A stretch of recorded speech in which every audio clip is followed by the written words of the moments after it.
Pangulong Bongbong Marcos at US Secretary of State Marco Rubio.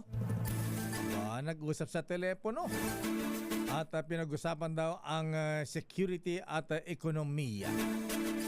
Teleconferencing ba yan o sa landline lang? Ay, landline pa ba lang lakay?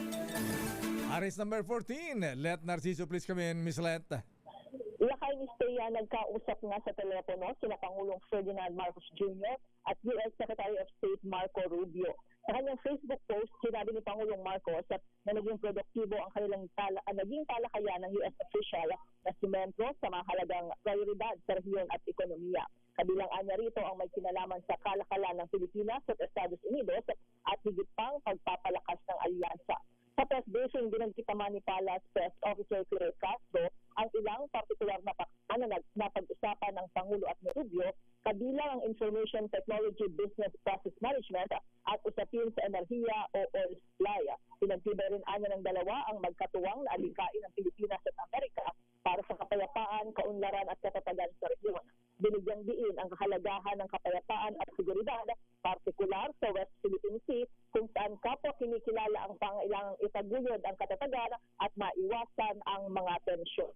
Sinat na siya para sa yes, okay? Anong reaksyon ng Pangulong Marcos sa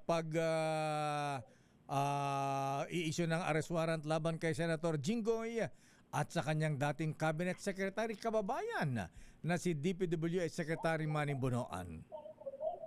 Lakay, hinihintay pa natin ang comments ng Malacanang dyan. Sabi ni Yusek Castro, bababa siya para magbigay ng comment.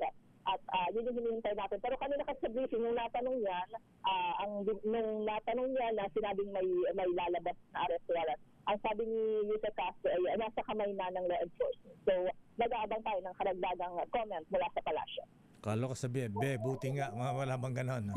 Wala. Alam mo naman, Auntie Claire. Antayin natin si Auntie Claire.